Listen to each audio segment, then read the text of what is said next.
Donc, bienvenue à tous pour cette 19e webconférence du sommet virtuel du climat sur le thème de la neutralité carbone, quels enjeux pour mon entreprise et mon territoire. Donc, pour ceux qui ne m'ont pas encore vu, je suis Suzy Cantraine, responsable communication à la fois pour l'APCC, qui est l'association des professionnels en conseil climat, et pour le sommet virtuel du climat, cet événement. Et j'ai le plaisir de vous accueillir aujourd'hui pour cette webconférence. Alors, j'ai avec moi aujourd'hui Catherine Chevauché de Suez, Cécile Dequevert de WICO, Fanny Fleuriot de l'ADEME, Jean-François Louineau du Conseil permanent de la transition énergétique et du climat, Lina Ismail du groupe AFNOR et enfin Sarah Dayan du comité 21. Et nous sommes ensemble pour 1h30. Alors, avant de commencer, vous rappeler pour ceux pour qui c'est la première conférence du sommet virtuel du climat que notre mission pour cet événement, c'est de permettre aux entreprises et aux collectivités de s'engager, d'agir et d'avancer concrètement sur la voie collective de la neutralité carbone. Et donc, comme vous avez pu le voir sur notre programme, on a en tout une 50aine de webconférences et ateliers sur ce sujet. Et l'événement n'est pas terminé, il a encore lieu jusqu'à vendredi, donc n'hésitez pas à aller voir toutes les interventions qui vous semblent utiles pour vous dans le programme. Donc, vous rappeler également, ou vous dire pour ceux pour qui c'est la première fois, que cet événement est initié et coordonné par l'APCC, qu'il est également coporté avec l'ADEME, l'ABC qui est l'association Bilan Carbone et la fédération Sinov. Cet événement, il n'aurait également pas pu avoir lieu si nous n'avions pas eu de nombreux soutiens, donc de nombreux soutiens de toutes nos parties prenantes. Et donc, à ce titre, on souhaitait remercier nos sponsors et partenaires que vous voyez s'afficher à l'écran ici, mais également toutes les personnes qui ont pu nous soutenir depuis le début de cette aventure et notamment de la première édition en 2019. Enfin, on a eu à cœur donc de proposer un événement qui est gratuit, qui est accessible à tous. Cependant, si le cœur vous en dit et si vous souhaitez nous montrer votre soutien, vous pouvez nous faire un don. Je vous mets le lien dans le chat à tout hasard, donc n'hésitez pas à cliquer dessus. Je vais terminer avec des petits aspects logistiques avant de passer la main à nos intervenants. Donc, quelques points à noter. Vous avez un onglet Q et R que vous devez voir s'afficher en bas de votre écran. N'hésitez pas à poser vos questions dans cet onglet-là, parce que c'est là que nos intervenants vont venir piocher les questions. Donc, allez poser vos questions à cet endroit-là. En revanche, si vous avez simplement des commentaires, des réactions, des remarques à faire, vous pouvez les faire dans l'onglet discussion, dans lequel vous avez déjà dit bonjour pour certains. Donc voilà, pour bien différencier, ça permet à nos intervenants de voir vos questions et qu'elles ne soient pas noyées dans la masse de la discussion. Donc n'hésitez pas à aller les poser plutôt dans l'onglet Q et R. Enfin, les slides et les replays seront disponibles courant décembre sur le site du sommet. Et comme vous êtes inscrit à cet événement, vous allez recevoir le lien par mail.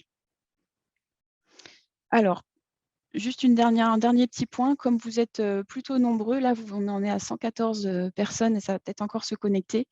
On ne peut pas garantir que toutes vos questions obtiendront une réponse pendant la session.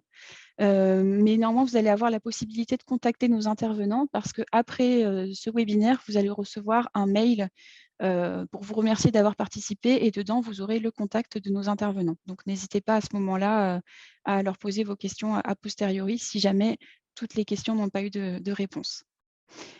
Et voilà, il me semble que j'ai tout dit. Je vais pouvoir passer la main donc, à Sarah pour la présentation de ce matin. Voilà, Sarah, j'arrête le partage d'écran et je vous repasse la main. Merci Suzy. Bonjour à tous. Est-ce que vous m'entendez bien aussi? Oui, on vous Oui. entend. Enfin, moi, en tout cas, je vous entends. Bien, bonjour à tous. Je suis ravie d'être avec vous ce matin pour cette heure et demie pour parler de neutralité carbone. J'ai eu le plaisir de co-organiser cette conférence avec Lina Ismail d'AFNOR Normalisation et Fanny Fleuriot de l'ADEME qui sont avec nous ce matin. Donc, en quelques mots, le programme de la matinée.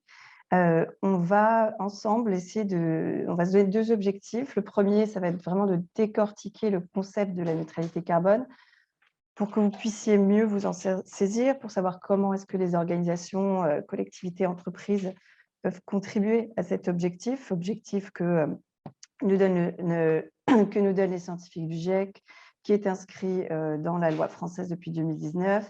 Je ne rentre pas plus dans les détails. Fanny va nous expliquer comment est-ce que d'objectifs mondiaux, ça atterrit jusque dans nos territoires. Et donc, on a prévu 2 parties. Une première partie pour comprendre comment est-ce que ce concept se matérialise et quels sont les cadres aussi qui le régissent, les cadres qu'on peut utiliser pour le mettre en œuvre, et une seconde partie pour s'enrichir d'expériences d'autres acteurs. Donc, on a avec nous ce matin collectivités et entreprises, donc des regards complémentaires par rapport à cet enjeu d'atteindre la neutralité carbone en 2050. À la fin de chaque partie, on a prévu un temps de questions-réponses. Donc, n'hésitez pas tout au fil de la matinée de poser vos questions directement dans le chat. On en prendra le plus possible. Et donc, sans plus attendre, je vais proposer à Fanny de commencer à partager son écran pour démarrer cette première partie de présentation donc, du concept de la neutralité carbone et des principaux référentiels. Donc, Fanny Fleuriot est animatrice comptabilité carbone à l'ADEME. Elle participe au développement de l'expertise de l'ADEME autour de la neutralité carbone des organisations à travers des développements d'outils, de méthodes, et elle s'assure de la diffusion des travaux de l'ADEME sur ces sujets via l'animation et la gestion du centre de ressources bilan GES de l'ADEME. C'est à vous, Fanny. Merci, Sarah. Alors, je vais juste passer en diaporama, si ça va bien. Hop. Bonjour à tous. Donc très rapidement, enfin pour une petite dizaine de minutes, ce que je vous propose, c'est de revenir un petit peu sur cette notion de neutralité carbone et de comprendre ensemble de quoi exactement parle-t-on, puisqu'on entend beaucoup de choses autour de ce concept sans forcément avoir les tenants et les aboutissants. Donc très rapidement, en trois grandes parties, on va revenir un petit peu sur cet objectif planétaire qui est aujourd'hui repris à différentes échelles, voir ensemble quelles sont les limites de ce changement d'échelle. Et enfin, concrètement, une fois qu'on a dit tout ça, que fait-on ? Donc, la neutralité carbone, d'où ça vient et où ce concept a été énoncé pour la première fois. Donc, on le trouve dans l'accord de Paris donc, en 2015. Dans son article 4, où du coup la neutralité carbone est définie comme l'équilibre entre les émissions anthropiques d'un côté et les absorptions anthropiques de l'autre, avec un objectif de l'atteindre d'ici la deuxième moitié du siècle. Cet objectif de neutralité carbone a très largement été repris du coup dans le rapport du GIEC de 2018, son rapport spécial 1.5, où là on a détaillé un petit peu plus les scénarios et comment on pourrait atteindre cette neutralité carbone à horizon 2050. Et donc, ce qui ressort de ce rapport du GIEC, c'est vraiment que cet objectif ne pourrait être atteint qu'au prix de réduction drastique de nos émissions et avec des vraies transformations socio-techniques. Et sachant que les puits de carbone devront aussi être développés pour pouvoir atteindre cet objectif, mais que leur capacité reste limitée à l'échelle de la planète. Enfin, cet objectif de neutralité carbone a également été repris au niveau de la France, donc au niveau de l'État, et il apparaît dans la SNBC, la stratégie nationale bas carbone de 2019. Donc, dans cette SNBC, il y a déjà quelques différences par rapport à la façon dont il est défini dans l'accord de Paris. C'est que à l'horizon de la deuxième moitié du siècle est devenu à horizon 2050. Pour ce qui est de l'équilibre entre émissions d'un côté et absorption de l'autre, on reste sur la même définition. Mais là où on se rend compte que le changement d'échelle introduit déjà des modifications, c'est qu'il est précisé que cette neutralité carbone doit être atteinte sans achat de crédits carbone internationaux de compensation et également en mettant en œuvre une politique forte de réduction de l'empreinte carbone nationale, entendre par là qu'on ne va pas s'occuper que de nos émissions directes en France, mais qu'il faut bien s'assurer que, en réduisant nos émissions déjà sur notre territoire, il faut également réduire nos émissions importées. Quels sont les leviers d'action qui sont nécessaires du coup pour atteindre cette neutralité carbone? Donc, il faut bien avoir en tête que l'ambition de neutralité est vraiment très importante et qu'aujourd'hui, notre niveau d'émission d'origine humaine est très élevé, alors que tout ce qui est capacité technique et économique pour faire de la séquestration, qu'on parle de séquestration naturelle ou technologique, elles sont limitées à l'échelle de la planète et surtout, elles sont longues à mettre en œuvre. Donc, il ne faut vraiment pas rester focalisé sur « oui, on va réussir à séquestrer autant qu'on aimait aujourd'hui ». Non, ça ne sera vraiment pas possible à l'échelle de la planète. Il y a vraiment un besoin de réduire drastiquement et au plus vite nos émissions de GES à l'échelle de la planète, mais tout en assurant en parallèle ces investissements pour que la constitution de ces puits soit suffisamment anticipée et qu'à terme, on permette d'atteindre cet équilibre. Je vous ai remis là à l'écran quelques chiffres d'un côté pour avoir un peu les ordres de grandeur en tête, puisqu'on parle toujours de réduire drastiquement, mais pourquoi? À gauche, du coup, vous retrouvez les chiffres à l'échelle de la planète. Donc, nos émissions mondiales en 2018, on est à peu près à 40 milliards de tonnes de CO2 équivalent à l'échelle de la planète.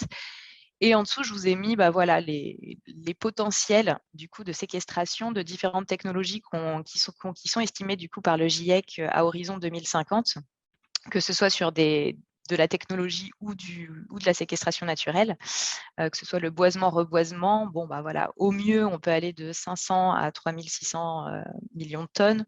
Pour tout ce qui est BECS et DAX, on est entre 500 à 5000, sachant que toutes ces technologies, une fois qu'on les met en place, ça s'entrecroise. Donc, en plus, on ne peut pas se dire qu'on peut les additionner simplement. Il y a une liste un peu plus longue, on n'est pas uniquement sur ces 3 technologies, mais c'est plus pour avoir en tête que, voilà, avec notre niveau d'émission aujourd'hui actuel et les technologies, même si on les développe au mieux de leur capacité, il n'y aura pas de choix que de réduire nos émissions.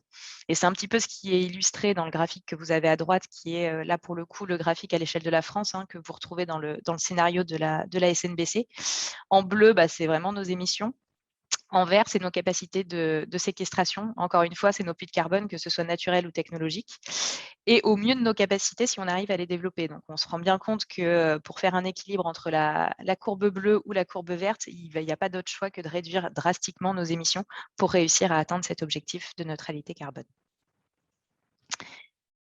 Après, une fois qu'on a dit ça, il faut vraiment avoir en tête qu'au-delà de cet objectif collectif de neutralité carbone, c'est un concept, la neutralité carbone, qui est largement repris depuis déjà pas mal d'années.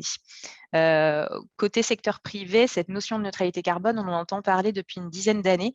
Elle découle des mécanismes de compensation carbone volontaire qui avaient été introduits par le protocole de Kyoto, avec les mécanismes de compensation MDP et MOC. Ça vous parle peut-être, mais on pourra y revenir s'il y a des questions là-dessus. Mais ce qu'on observe finalement dans ce concept de neutralité carbone qui est repris dans le secteur privé, c'est qu'on a une très grande hétérogénéité des démarches, que ce soit sur la nature des objets qui peuvent être neutres. On peut parler d'entreprises, d'événements, de produits, on peut même acheter des pleins d'essence neutres en carbone. Sur le périmètre des émissions qui sont considérées. Est-ce que cette neutralité carbone est calculée uniquement sur les émissions directes ou indirectes? Est-ce qu'on prend en compte tout le cycle de vie du produit? Est-ce qu'on prend en compte toutes les opérations, toutes les activités d'une entreprise ou pas? Sur l'ambition d'un objectif de réduction des émissions associées, voire même l'existence. Est-ce qu'on impose une réduction avant de pouvoir faire du coup le triptyque mesurer, réduire, compenser, ou est-ce que finalement on n'est pas obligé de réduire et on peut directement compenser 100% de ces émissions et se dire qu'on est neutre en carbone? Sur quelle va être finalement cette compensation qui va être utilisée? Est-ce qu'on est uniquement sur des crédits carbone de séquestration ou est-ce qu'on va être aussi sur des crédits carbone de réduction des émissions? Et encore une fois, même sur la temporalité, est-ce qu'on peut vraiment se dire qu'on est neutre aujourd'hui alors que finalement c'est un objectif de long terme et qu'on sait très bien qu'à l'échelle de la planète, ça va être pour plus tard? Ou est-ce que finalement, même la formulation, est-ce que tout le monde peut dire qu'il est neutre en carbone? Et pourquoi, entre guillemets, c'est autant le bazar? C'est que finalement, il n'y a aucune définition commune partagée autre qu'à l'échelle de la planète telle qu'elle est définie scientifiquement. Je vous ai mis là sur cette slide pas mal de petits logos, etc., sur des standards, des démarches qui existent autour de ce concept de neutralité carbone à une autre échelle que l'échelle de la planète, avec, si je peux en détailler quelques-uns qui sont parmi les plus connus aujourd'hui dans le secteur. Vous allez retrouver du coup tout à gauche le PAS 2060. Développé par le BSI, donc qui est un organisme de normalisation, de standardisation anglais. Et donc ça, c'est vraiment, entre guillemets, le plus vieux standard qui existe, qui parle de neutralité carbone, donc qui date de 2014, qui est vraiment dans une, si je peux décrire ça, dans une façon un peu historique de définition de la neutralité carbone, donc avec vraiment le mesurer, réduire, compenser, mais qui n'impose strictement aucune ambition de réduction. Donc voilà, vous réduisez de 0,2% vos émissions et puis c'est bon, vous pouvez être neutre en carbone, et sachant que de la même manière, sur le périmètre des émissions, il y a une très, très grande latitude sur les émissions à prendre en compte. On peut se limiter uniquement au scope 1 et 2, donc aux émissions directes. Pour pouvoir parler de neutralité, on peut faire de la neutralité carbone partielle. Enfin, c'est très ouvert en termes d'exigences. Ensuite, vous avez le Science Based Target qui a sorti tout récemment, donc ça date de fin octobre, son référentiel du coup de neutralité carbone, donc le net zéro.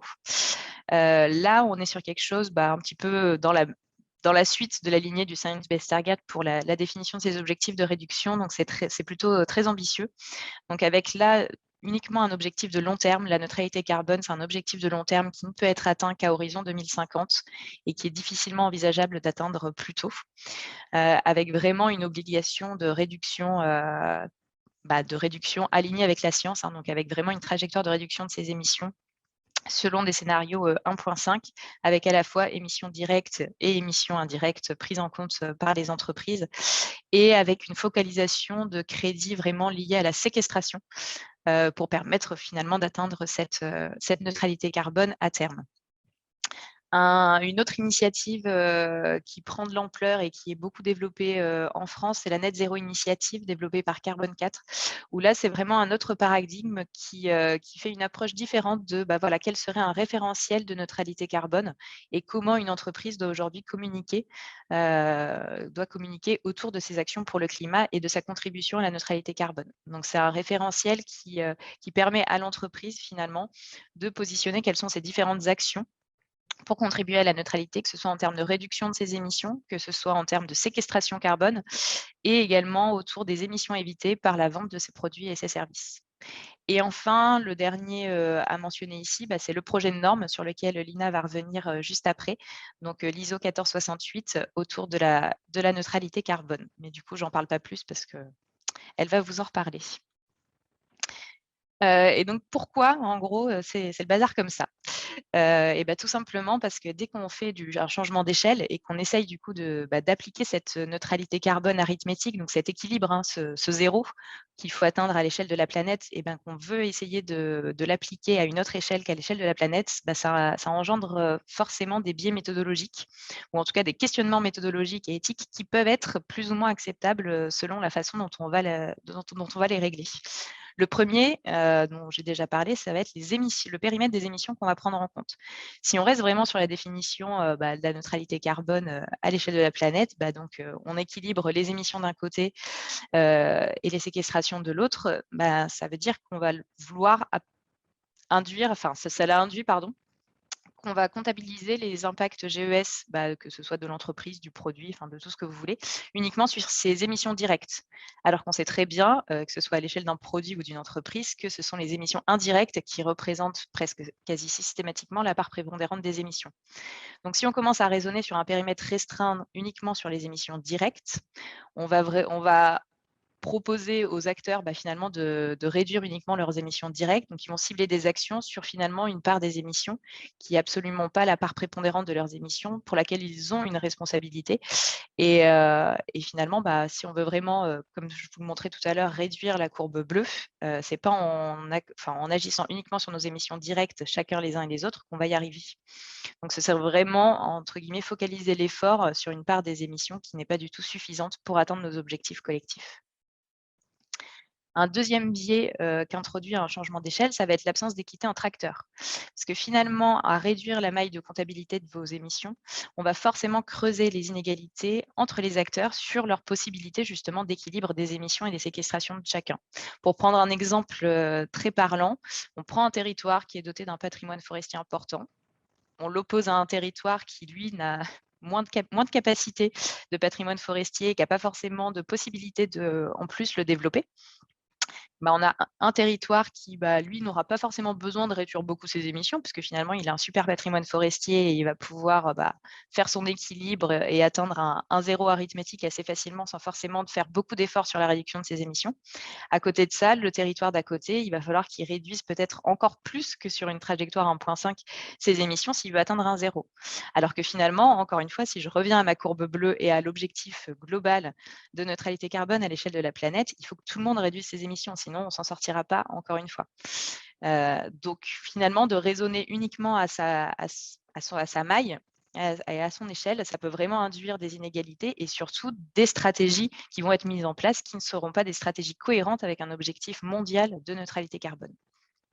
Et enfin, un dernier biais qui peut être assez important et qu'on peut observer par certains acteurs, c'est l'immobilisme que ça va engendrer de finalement se focaliser sur ce zéro. Puis une fois qu'on a atteint le zéro, c'est bon, il n'y a plus rien à faire. Sauf que si ce zéro, il est atteint, entre guillemets, de manière un petit peu pas vraiment réel dans le sens où, oui, on a fait de la compensation carbone, donc on est allé séquestrer ailleurs à l'échelle de la planète sans forcément avoir mis tout ce qui était en place pour pouvoir réduire ces émissions. On va finalement passer à côté, encore une fois, de ce besoin qui est que tout le monde réduise drastiquement ses émissions. Donc, une fois qu'on a dit tout ça, on est un petit peu déprimé, mais non, surtout pas. Il faut garder en tête que cet objectif de neutralité carbone, ça reste un objectif commun qui est moteur et qui permet qui a permis de mobiliser quand même beaucoup de dirigeants d'entreprises ou d'élus dans les territoires. Et il faut absolument que cette dynamique-là qui a été mise en place, qui a été initiée par cet objectif de neutralité carbone continue. Et c'est vraiment un objectif moteur qui nécessite que tous les acteurs s'engagent.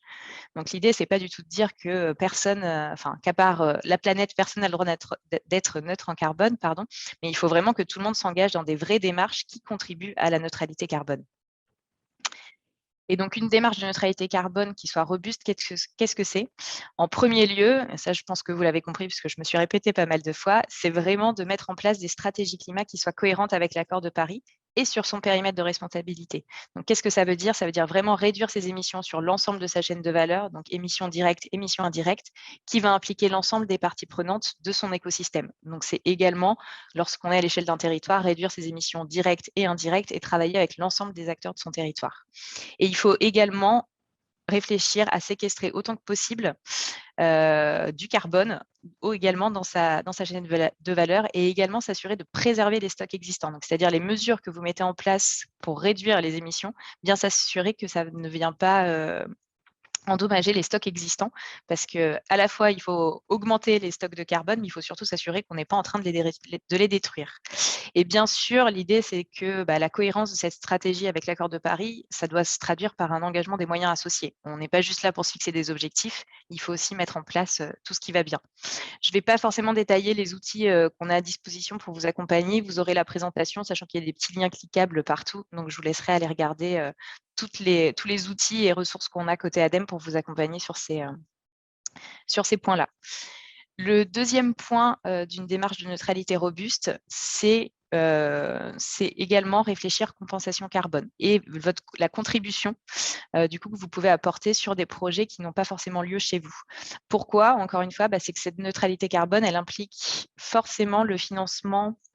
Elle peut impliquer le financement de projets de réduction ou de séquestration chez des tiers, parce qu'on est vraiment dans un contexte, encore une fois, de solidarité climatique. On ne peut pas forcément faire tout chez soi. Par contre, on peut agir collectivement à l'échelle de la planète. Et financer des projets de séquestration ou de réduction d'émissions chez des tiers, ça permet également de faire avancer tous les acteurs vers cette transition écologique. Là encore, financer des projets de compensation, il faut faire attention, il faut bien choisir les projets, pas financer n'importe quoi. Donc, il y a pas mal d'outils qui ont été mis en place pour vous accompagner et mieux comprendre un petit peu le principe de la compensation carbone et qu'est-ce qui existe, et notamment des labels qui ont été développés pour vous accompagner à faire le tri dans les bons projets. Et enfin, il ne faut pas oublier qu'une démarche de neutralité carbone, c'est aussi participer à la décarbonation du système dans son ensemble. Donc, c'est vraiment de l'écosystème à l'échelle de la planète par la production de nouveaux services et de solutions bas carbone. C'est aussi votre activité, c'est-à-dire qu'est-ce que vous faites, qu'est-ce que vous mettez sur le marché aujourd'hui, et de faire en sorte que tout ce qui est produit par les entreprises aujourd'hui, ce soit des choses qui participent à cette décarbonation et de pouvoir valoriser finalement quel est votre impact en termes d'émissions évitées chez les autres. C'est vraiment important d'avoir ce triptyque en tête. Donc finalement, si je résume un petit peu les 3 messages clés à retenir de cette présentation, c'est que la neutralité qui est définie à l'échelle de la planète, donc comme cet équilibre des émissions de gaz à effet de serre d'origine humaine d'un côté et séquestration pareil de l'autre, c'est vraiment une définition qui n'a de sens qu'à l'échelle de la planète. Se focaliser sur un zéro à toute autre échelle n'est vraiment pas pertinent pour mettre en place des stratégies qui soient robustes à l'échelle d'une entreprise ou d'un territoire. Il faut vraiment réfléchir plutôt à cette échelle-là comme un engagement vers la neutralité carbone et comment moi je vais contribuer à cet objectif. sachant qu'il faut vraiment avoir en tête aujourd'hui que la question climat est de plus en plus importante dans les attentes des citoyens et des consommateurs, et qu'il faut aujourd'hui vraiment réfléchir à adopter un discours de transparence sur quelles sont les actions que je mets en place et qu'est-ce que je fais pour faire ma part dans la lutte contre le changement climatique, et d'éviter absolument les formulations abusives telles que le neutre en carbone, qui suggère à la fois que son activité ou son entreprise ou son produit n'a plus d'impact gaz à effet de serre à l'échelle de la planète. Non, ce n'est pas vrai. Il ne faut pas faire croire qu'on n'a plus d'impact, qu'on peut acheter un plein d'essence neutre en carbone et que dans ce cas-là, on n'a plus du tout aucun impact à l'échelle de la planète. C'est complètement, c'est une formulation abusive qui ne permet pas aux consommateurs et aux citoyens de comprendre quel est vraiment son impact à lui, finalement, de par ses activités. Et donc, on invite vraiment tous les acteurs à plutôt expliciter leur démarche de neutralité, c'est-à-dire comment ils contribuent, et de manière distincte sur les différents leviers qui sont à leur portée pour pouvoir faire leur part dans ce combat contre le changement climatique. Donc, à la fois, encore une fois, sur leur stratégie climat de réduction et de séquestration, leur contribution à des financements chez des tiers qui permettent de participer également et d'accélérer cette transition écologique, et enfin, leur participation de par leur activité à la décarbonation, que ce soit en amont des fournisseurs ou en aval des clients, avec l'adoption de modes de consommation bas carbone. Et c'est tout pour moi. Merci. Merci beaucoup, Fanny. Alors, on a déjà pas mal de questions dans le chat. Ce que je propose, c'est qu'on donne d'abord la parole donc, à Lina, Lina Ismail, qui est chef de projet normalisation sur la neutralité carbone à AFNOR Normalisation, et qu'ensuite, on prenne un petit peu de temps pour répondre à ces questions. En tant que gardienne du temps, Lina, si vous pouviez essayer de rester dans le temps imparti pour qu'on puisse justement avoir le temps de répondre le plus de questions possibles, puisque je suis sûre qu'en plus, il y en a d'autres qui vont venir pendant votre présentation, ce serait super. Donc, juste avant de vous donner la parole, je vous présente en quelques mots. Donc, comme je l'ai dit, vous êtes chef de projet de normalisation, et donc vous êtes en charge de la Commission française de normalisation environnement et changement climatique. Et donc, dans ce cadre, vous accompagnez les membres de la structure dans les travaux de normalisation à l'international, de l'émergence de nouveaux projets jusqu'à la publication des normes. Et vous participez, et c'est ça qui nous intéresse en particulier aujourd'hui, à l'animation des travaux de normalisation en cours sur la neutralité carbone, et vous contribuez donc à définir la position française dans les travaux internationaux en ce qui concerne les enjeux de neutralité carbone. C'est à vous, Lina. Merci beaucoup, Sarah. Donc, bonjour à tous. Effectivement, comme l'a présenté Sarah, donc moi, je vais intervenir en pilotage et coordination des travaux de normalisation, notamment sur la neutralité carbone. Le but aujourd'hui, c'est de bien comprendre en quoi il est important d'avoir un document de référence international et comment sur ce concept caractérisé aujourd'hui par une hétérogénéité des démarches, et de voir aussi donc finalement comment la normalisation au niveau international peut répondre à cette problématique. Je vais vous présenter AFNOR Normalisation en quelques mots rapidement tout d'abord. Donc, on est une association loi 1901 non gouvernementale reconnue d'utilité publique qui fait partie d'un groupe AFNOR en tant qu'entité distincte des activités commerciales du groupe. Notre rôle à l'AFNOR concrètement, c'est de porter les intérêts des entreprises françaises et la vision des pouvoirs publics. On exerce une activité dans le champ des repères et des signes de confiance sur les marchés. Concrètement, nos actions vont s'articuler autour de l'accompagnement des acteurs français dans leur stratégie de développement en France et à l'international, la représentation des intérêts français au niveau européen et international dans les organisations de normalisation correspondantes, et le conseil et l'appui des stratégies de normalisation de nos partenaires, encore une fois, aux différentes échelles, c'est-à-dire nationales, européennes et internationales. En quelques chiffres, AFNOR Normalisation, c'est près de 250 collaborateurs et 19 000 partenaires. Et c'est surtout, en fait, un des organismes parmi les plus impliqués dans les structures de normalisation au niveau européen, où nous sommes deuxième, et au niveau international, où on fait partie du top 5. Ce classement, il se calcule par le nombre de structures sous secrétariat AFNOR. C'est une position qui nous permet d'avoir une influence directe dans les travaux internationaux en normalisation. Donc, vous l'aurez compris, notre cœur de métier, c'est la normalisation volontaire.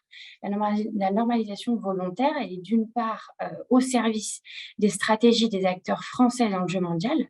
Donc, en fait, en intervenant directement dans la co-création de références de confiance avec nos partenaires et en appuyant leur stratégie d'influence, la normalisation volontaire, elle est au service directement de l'économie française au sens large et elle aide les acteurs français à être plus présents au niveau international. Et d'autre part, la normalisation volontaire, elle est aussi au service de la souveraineté de la nation et des territoires. En fait, il y a une réelle complémentarité entre la réglementation et la normalisation aujourd'hui, notamment dans le domaine environnemental. Les normes, elles accompagnent les politiques publiques sur la mise en œuvre de la réglementation, soit en fournissant des méthodes de mesure. Donc, par exemple, sur la qualité de l'air, on a la loi française qui va définir un seuil et le corpus de normes associées qui fournissent des méthodes de calcul, soit en accompagnant du coup concrètement la mise en œuvre des réglementations, donc à l'image pour ne citer qu'elle, de la norme ISO 14001 sur la politique environnementale des organisations, par exemple.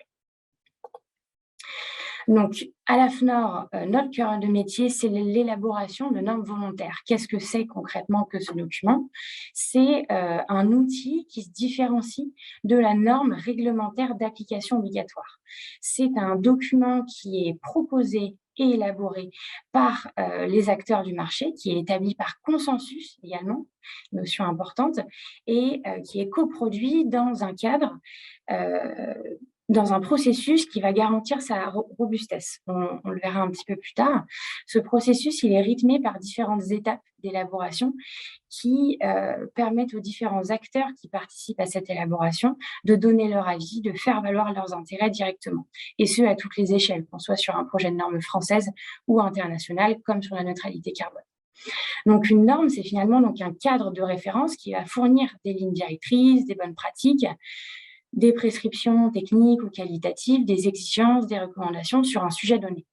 Ça permet d'harmoniser les pratiques, d'avoir des définitions communes, et on le verra dans le projet de norme neutralité carbone, finalement, de poser les bases d'un langage commun. Les acteurs du marché peuvent choisir, d'une part, de participer à l'élaboration de ces documents-là, et d'autre part, de choisir ensuite, quand la norme est publiée et homologuée, de l'appliquer ou non, d'où le caractère complètement volontaire. Donc finalement, comment la normalisation s'organise au niveau international? Comme vous pouvez le voir à l'écran, donc la normalisation, elle se structure aussi bien au niveau européen qu'au niveau international. Je vais plutôt faire un focus international puisque c'est ce qui nous intéresse ce matin au travers du projet de norme neutralité carbone. Donc la structure correspondante, c'est l'ISO, ou International Standardization Organization, qui est du coup une organisation internationale non gouvernementale et indépendante, dont les 166 membres sont les organismes nationaux de normalisation, c'est-à-dire les homologues d'AFNOR dans chaque pays. Et par ces membres, l'organisation réunit des experts qui mettent en commun leurs connaissances pour élaborer des normes internationales d'application volontaire. Cette organisation, elle reflète le principe qu'on retrouve à l'ONU, qui est un membre ISO égale une voix. Et du coup, l'AFNOR est l'organisme qui représente la France dans cette organisation. Donc, on définit et on défend les positions françaises à l'international en nous appuyant sur la gestion de structures miroirs. Donc, comme ça a été cité précédemment, c'est ce qu'on appelle les structures de normalisation. Concrètement, qu'est-ce que c'est? C'est une structure qui regroupe un ensemble d'acteurs du marché qui élaborent des documents normatifs et qui participent à définir la position française dans l'élaboration de ces normes internationales. Ces commissions de normalisation, elles sont ouvertes à tout type d'organisation qui souhaitent y participer. On va retrouver des grandes entreprises, des PME, des représentants des pouvoirs publics, des syndicats, des laboratoires, des personnes du monde de la recherche. C'est un tour de table varié et représentatif du marché. La commission de normalisation dont je suis en charge, qui s'appelle donc Environnement et Changement climatique, qui regroupe donc des parties prenantes diverses et variées, suit les travaux internationaux en matière de management environnemental, de gestion des gaz à effet de serre, qui sont situés donc au sein d'un comité technique au sein de la structure ISO.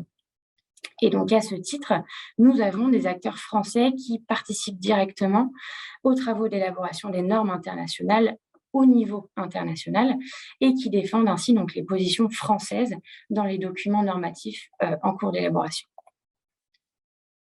Donc, comme je vous le disais, donc, une des structures de normalisation internationale principales sur le domaine environnemental, c'est ce qu'on appelle le comité technique 207. Alors, en normalisation, il y a beaucoup de sigles et de structures. Ce comité technique, il est intitulé Management environnemental. C'est donc la structure qui va héberger tous les projets de normes qui vont avoir attrait à la thématique environnementale et changement climatique. Cette structure, elle a été créée en 1993 et elle regroupe aujourd'hui plus de 120 pays dans le monde, donc 81 pays participants. Concrètement, ces pays y votent et ils interviennent directement dans les projets de normes internationales. Ce comité technique, qui traite donc de la normalisation dans le domaine des systèmes de management environnemental et des outils à l'appui du développement durable. Concrètement, il développe le portefeuille de normes ISO 14000, dont la plus connue aujourd'hui, je vous en parlais précédemment, est l'ISO 14001, qui avait été publiée pour la première fois en 1996. Donc, quelles sont les thématiques qui sont abordées dans ce comité technique? On va avoir des groupes de travail sur l'analyse du cycle de vie, tout ce qui est étiquetage environnemental, évaluation de la performance environnementale, avec par exemple des normes sur la finance verte, sur les audits d'environnement et sur la gestion des gaz à effet de serre. Donc, depuis sa création, c'est une structure qui a mené à bien plus de 50 projets de normes qui sont aujourd'hui publiés et aujourd'hui, nous suivons pas moins de 18 projets de normes ISO en cours, dont la norme sur la neutralité carbone. Donc, je vous propose de faire un focus sur ce projet de norme, donc neutralité carbone ou ISO 14068, c'est un code que vous retrouverez. Donc, ce projet de norme, il a été proposé en 2019 par le Royaume-Uni. Il est donc hébergé au sein de la structure donc, du comité technique 207 qu'on a vu précédemment. Et il s'agit d'un projet de norme développé en 3 ans. C'est la temporalité classique d'élaboration des normes internationales, donc avec une publication prévue fin 2023, début 2024.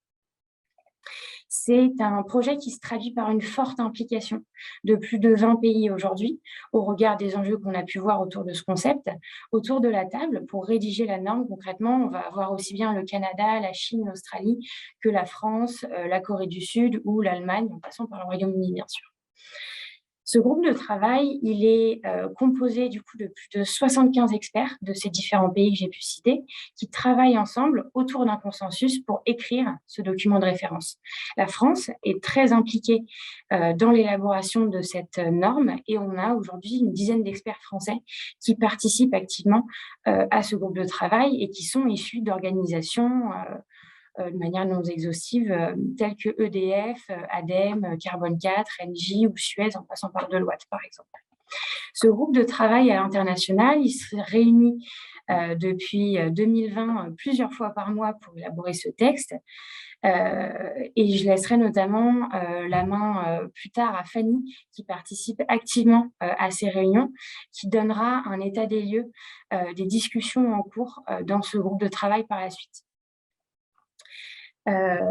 Finalement, c'est quoi l'intérêt d'une norme internationale sur ce sujet de la neutralité carbone? Donc, ça fait directement écho à ce que présentait Fanny précédemment. Aujourd'hui, on a un enjeu à poser un socle commun et partager largement au niveau mondial sur ce concept de neutralité carbone qui fait face à une hétérogénéité des démarches et des définitions et également une hétérogénéité des labels et des référentiels privés. Le but de cette norme, c'est donc de définir les principes, les exigences et les lignes directrices pour attester d'une démarche neutralité carbone. Cette démarche, elle va englober des notions de quantification, évitement, réduction, compensation et séquestration des émissions de gaz à effet de serre, par exemple. Et tous ces termes, donc, qui sont cités, ont vocation à être définis précisément dans ce document.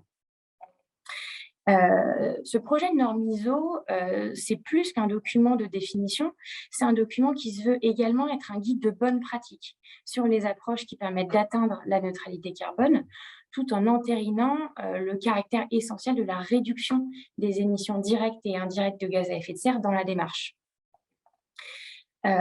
Ce projet de norme, il se veut également être applicable à un large éventail de situations et de typologies de différents utilisateurs afin que ce cadre de référence soit partagé. Donc, on parlera par exemple dans ce document de démarche neutralité carbone pour des organisations, des produits ou encore des événements. Et le but sera également d'assurer une utilisation transparente et responsable du terme de neutralité carbone. Ça fait ici clairement référence à la posture anti-greenwashing.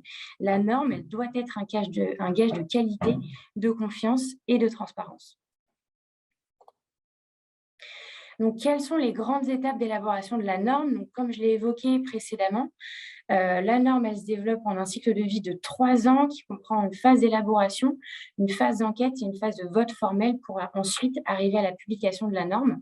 Aujourd'hui, on se trouve encore, je dirais, dans le premier tiers du cycle de vie de la norme, c'est-à-dire la phase d'élaboration.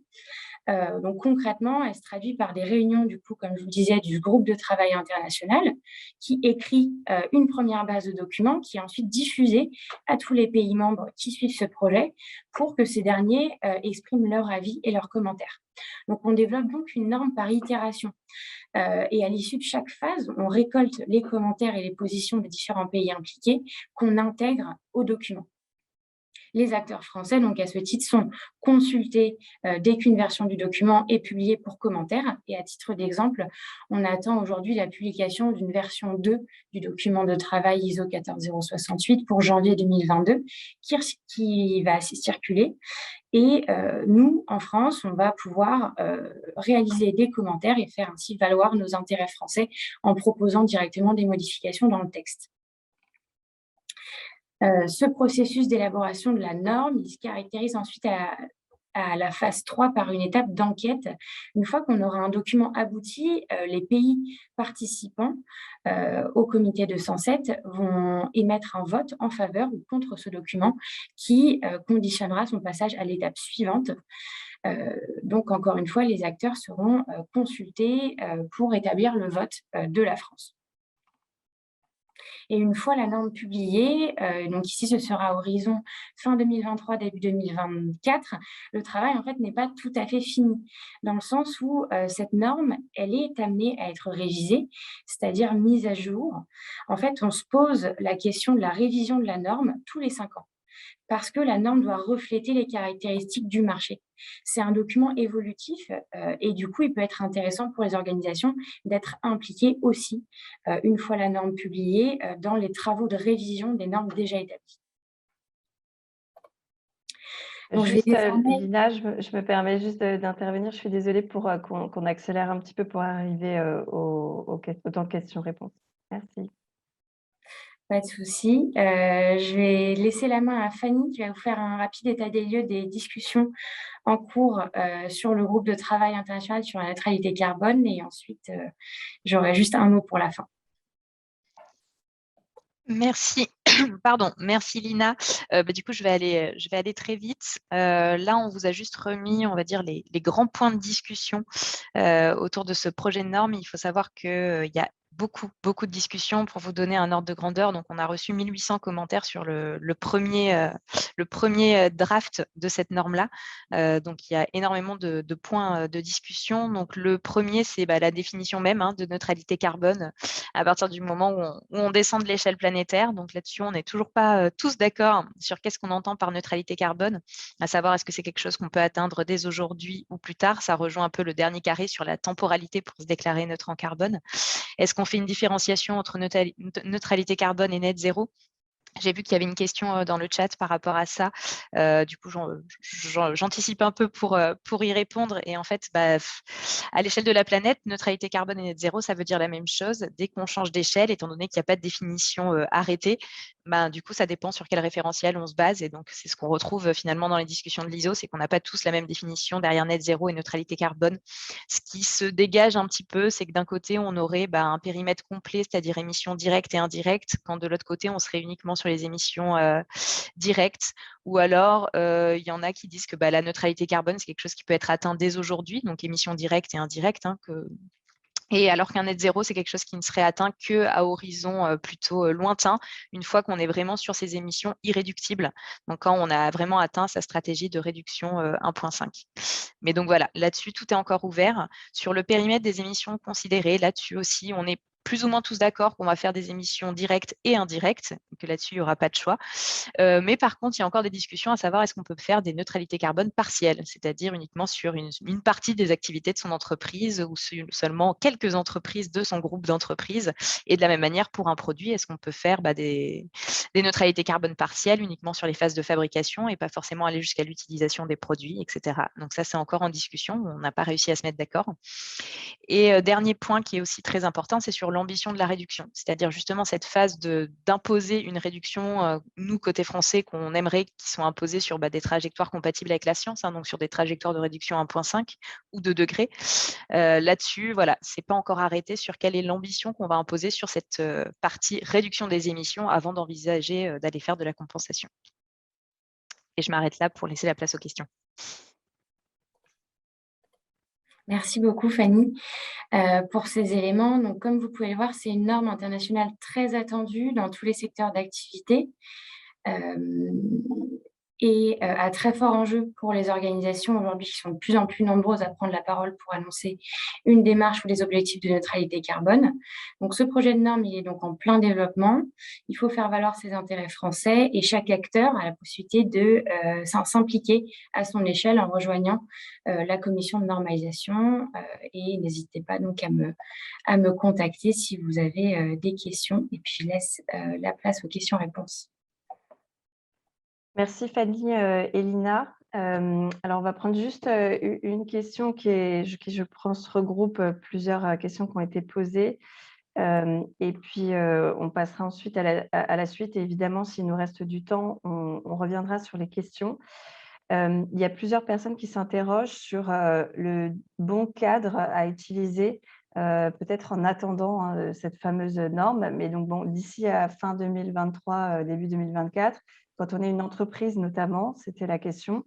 Comment savoir quel est le cadre le plus adapté parmi ceux que vous avez présentés, Fanny, pour son entreprise?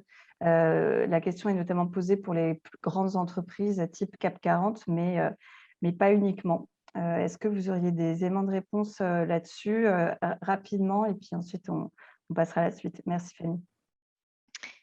Alors, il n'y a pas aujourd'hui, ce serait un peu vous mentir que de vous dire il faut absolument utiliser ce cadre-là et pas un autre, dans le sens où on n'a pas forcément fait une analyse poussée de toutes les exigences de tous les cadres. Ce que je peux vous inviter, c'est de choisir un cadre qui soit cohérent avec du coup nos recommandations, nous côté ADEME, qui sont du coup un petit peu les 3 volets que je vous présentais tout à l'heure sur voilà, qu'est-ce qu'on peut mettre en place pour avoir une stratégie de neutralité carbone qui soit robuste. Ce que je peux aujourd'hui vous dire, c'est que voilà, ce qui est proposé dans le cadre du SBT, donc dans son net zéro ou que ce soit dans la net zéro initiative de Carbone 4, ce sont 2 cadres qui sont cohérents avec nos recommandations, nous, côté ADEME, donc qui peuvent être utilisés. En fait, ce qu'il faut vraiment garder en tête, c'est qu'il faut un cadre dans lequel forcément vous êtes sur une réduction ambitieuse de vos émissions, qui soit compatible avec les objectifs de l'accord de Paris, et un cadre dans lequel il y a forcément au-delà de se fixer des objectifs, il y a une vérification des moyens, puisque c'est un petit peu ce qu'on se rend compte aujourd'hui, c'est qu'on arrive où on a plein de gens qui se fixent des super objectifs, mais on se rend compte que le temps passe et que finalement ces objectifs ne sont pas atteints et qu'il n'y a pas les moyens qui sont mis en place. Et aujourd'hui, on est arrivé à un niveau où se fixer des objectifs, presque, on pourrait dire que c'est le minimum syndical. Mais aujourd'hui, ce qu'on attend des acteurs, que ce soit des entreprises ou des territoires, c'est qu'ils mettent en place les actions qui vont bien et qu'ils atteignent ces objectifs et que les moyens engagés projets, que les stratégies vraiment internes des entreprises et des territoires intègrent le climat pour atteindre ces objectifs. Donc, c'est vraiment sur ce volet réduction, j'ai l'impression un peu de me répéter, de dire toujours la même chose, hein, mais il faut vraiment avoir en tête que c'est ce volet-là, réduction, et la transparence et les moyens engagés sur ce volet réduction qui sont primordiaux à mettre en place et sur lesquels il faut pouvoir communiquer avant de vouloir absolument aller chercher, entre guillemets, ce zéro arithmétique qui ne veut pas forcément dire grand-chose. Et donc, du coup, voilà, un cadre dans lequel il y a de la transparence, il y a une ambition sur la réduction, que ce soit au niveau des objectifs et des moyens, et qui vous permettent du coup de vous fixer des objectifs d'une manière générale sur l'ensemble des piliers, que ce soit par rapport à votre participation à la décarbonation ou sur le financement de projets chez des tiers, parce que c'est quelque chose qui est aussi nécessaire pour avancer, comme je le disais tout à l'heure. C'est 3 volets qui sont importants, mais sur lesquels il faut garder en tête que la priorité, ça reste la réduction des émissions. Très bien, merci beaucoup Fanny. Donc on va passer à la seconde partie de notre conférence. Je vais partager donc la présentation de Jean-François. Est-ce que vous voyez actuellement la présentation ou pas?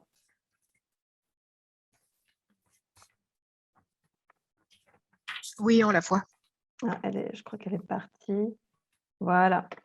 Écoutez Jean-François, donc vous allez être un petit peu le porte-parole donc des collectivités dans le cadre de cette matinée sur la neutralité carbone, pour nous dire quels sont les enjeux pour vous, pour votre territoire, comment est-ce que vous avez adressé ce sujet-là en Nouvelle-Aquitaine. Donc vous êtes directeur du Conseil permanent de la transition énergétique et du climat, et je vous laisse donc la parole. Merci. Je vais essayer, après tous les objectifs qui ont été fixés, les procédures qui ont été exposées, ce que peut, à l'échelle d'une région, faire eh bien, tout simplement un acteur public, mais jamais seul, parce qu'en définitive, l'enjeu, c'est d'entraîner. Un petit rappel, donc la région est dorénavant chef de file de la transition énergétique. Pour la Nouvelle-Aquitaine, c'est une volonté politique qui a été affirmée dès 2016 et bien évidemment qui a été confirmée donc cette année avec le nouveau mandat. Il faut aussi se dire que ce qui est important, et ça fait en fait illustration de ce qui a été dit précédemment, notamment par l'intervenante de l'ADEME, en fait, le vrai sujet, c'est la cohérence de l'action publique. Puisqu'il faut que l'ensemble des schémas, règlements d'intervention et consorts puissent être cohérents entre eux et aller dans le même sens d'une décarbonation, ce qui n'est pas chose simple, il faut clairement le dire. Et on a coutume de rappeler, l'exécutif a coutume de rappeler aux acteurs que le tout de cette priorité s'opère dans un contexte quand même qui est très prégnant et très angoissant. Très, très prégnant, c'est le prix de l'énergie, et très angoissant, et la Nouvelle-Aquitaine est une région française particulièrement concernée par, dès à présent, en définitive, des impacts des premiers dérèglements climatiques. Diapo suivante, s'il vous plaît.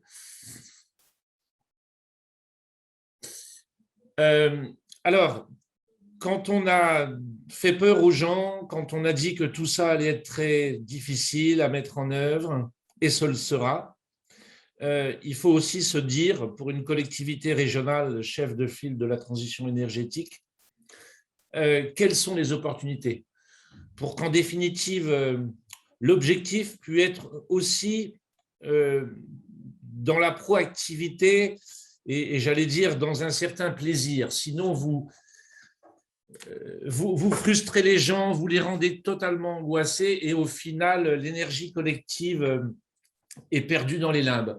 Donc, on a coutume de rappeler qu'il y a des opportunités économiques. Je ne lis pas le diaporama, tout est dessus, il sera disponible.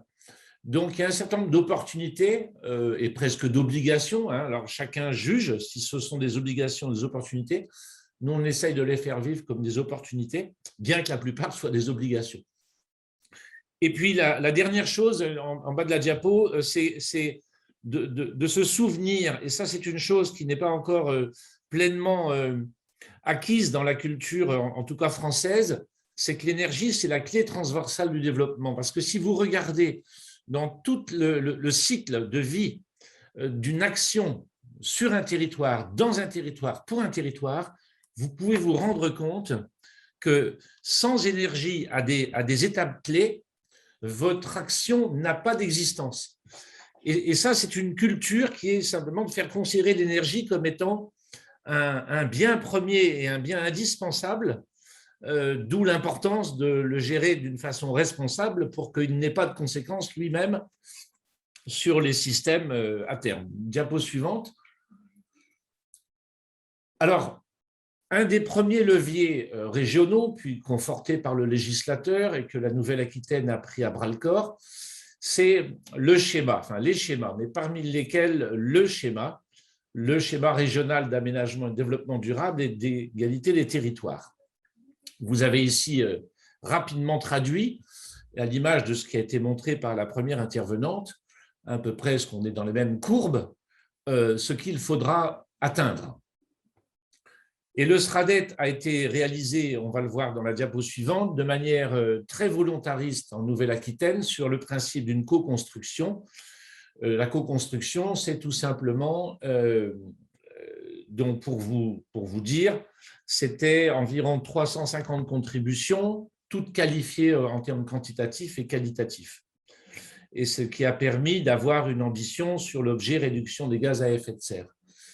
Dans les autres leviers, ce que je vais y revenir tout à l'heure au SRADET, dans les autres leviers en Nouvelle-Aquitaine, nous avons la feuille de route Néoterra, donc qui a été adoptée le 9 juillet 2019 et qui vise autour de 11 ambitions, au-delà de la collectivité régionale, mais pour l'ensemble du territoire régional, à construire des transitions énergétiques et écologiques qui emportent, amènent, motivent, entraînent, accompagnent les acteurs. Nous avons également le schéma régional de développement économique, d'innovation et internationalisation, donc, qui est à venir, qui va être publié en juin 2022, et dont deux orientations sur 3 concerneront directement la décarbonation. Ce qui n'était pas le cas dans l'actuel schéma en cours et qui a été adopté en 2017 et qui sera valable jusqu'à mi-2022. Nous avons comme autre levier possible les politiques de soutien au territoire, donc la région Nouvelle-Aquitaine, comme d'autres régions d'ailleurs, soutiennent des territoires TEPOS, et puis plus spécifiquement dans le cadre et au titre du nouveau mandat, la renouvellement de la contractualisation avec les territoires au nombre de 51 va s'opérer avec comme une des clés d'entrée la décarbonation, ce qui est nouveau. Il faut le dire, ce qui est nouveau et ce qui vous viendra, et je l'espère, pourra compléter, faisant référence à l'intervenante de l'ADEME, eh bien, les territoires, dans leur plan d'action DPCAET, dans la complémentarité avec les CRTE de l'État, souhaitons-le, quand ils ont un volet qui porte sur la réduction des gaz à effet de serre. Et puis enfin, nous avons la possibilité, à travers les politiques sectorielles, d'influencer et de donner le là ou de donner le ton en matière de décarbonation. C'est particulièrement vrai avec la prochaine programmation européenne des fonds européens. C'est également vrai avec la capacité des régions à investir dans les transports régionaux propres dont ils ont la responsabilité, trains express régionaux et transports interurbains, etc., etc. Diapo suivante. Donc, je vous ai dit, je reviendrai sur le SRADET. Ce qui a fait la particularité de la feuille du SRADET Nouvelle-Aquitaine, c'est le choix délibéré, politiquement affiché, que nous soyons dans ou sur le triptyque de la démarche négawatt. Et ça, c'était d'ailleurs acté dès 2016 dans le projet politique, en considérant, et ça a été dit par les deux intervenants précédentes, que de toute façon, sans une réduction drastique des consommations et des matières, nous n'atteindrons pas la neutralité carbone. Et de manière pratique, ensuite, entendu que le SRADET est un document, le premier dans l'histoire de la décentralisation française, je le redis, hein, le premier dans l'histoire de la décentralisation française, qui a une valeur prescriptive au sens du droit public sur les documents de planification et d'urbanisme infrarégionaux. Vous le voyez, sur 80 objectifs, 13 portent très directement sur la transition énergétique et sur 41 règles particulièrement applicables dans les SCOT et les PLUI, 11 portent sur le sujet. Et ça, c'est un point important. Je vais vous donner une anecdote. Nous avons introduit une chose qui n'existe pas dans le droit français à travers cette règle, qui est le principe de l'orientation bioclimatique des bâtiments. Parce que même si la réglementation environnementale 2021, de facto, évoque ce sujet, dans les faits et au sens du droit de l'urbanisme, il n'est fait aucune obligation, on va dire depuis des décennies, au principe de l'orientation bioclimatique sur les choix urbanistiques et de construction. La région Nouvelle-Aquitaine en a fait dorénavant une règle qui s'applique au PLUI et au SCOT. Et puis, je redis ce que j'ai évoqué au début. Ce qu'il faut impérativement, c'est que la cohérence s'opère entre les différentes politiques. Je prends juste le premier exemple, multimodalité des transports, économie de foncier. Il ne peut y avoir aujourd'hui de multimodalité des transports allant vers la décarbonation s'il n'y a pas une respatialisation et une densification de l'habitat et non pas une extension de bord de route, comme on dit très souvent, qui fait que de toute façon, quand vous avez une extension bord de route, les gens sont obligés de se déplacer beaucoup plus que s'il y a des regroupements. Et on pourrait prendre la même chose en matière de tourisme durable et de préservation de garantie des eaux humides. Donc, la région a une vigilance particulière sur la mise en cohérence de politiques qui ne sont pas l'une à côté des autres, mais qui sont étroitement liées par rapport à la problématique des consommations d'énergie et des réductions énergétiques. Et puis enfin, nous essayons de faire vivre ça à travers un certain nombre de supports, dirions-nous, de lieux de gouvernance. La transition et particulièrement la décarbonation aujourd'hui est plus une affaire de comportement individuel et collectif que d'évolution technique.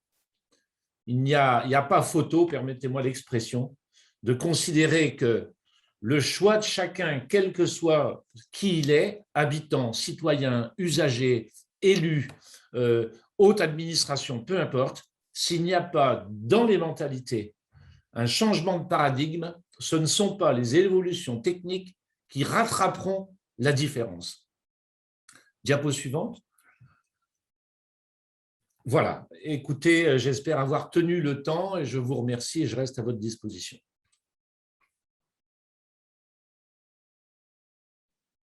Merci beaucoup Jean-François pour cet aperçu et démonstration de comment est-ce que les régions peuvent être chef de file, chef d'orchestre, on pourra dire différemment, de la neutralité carbone des territoires.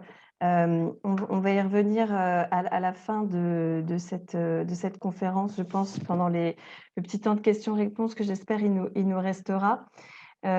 Pour creuser peut-être plus en détail certaines des initiatives, hein, il y a des questions dans le chat, n'hésitez pas d'ailleurs à y répondre directement.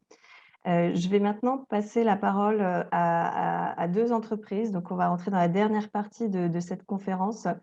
D'abord avec Suez et Catherine Chevauché, que j'invite à partager sa présentation.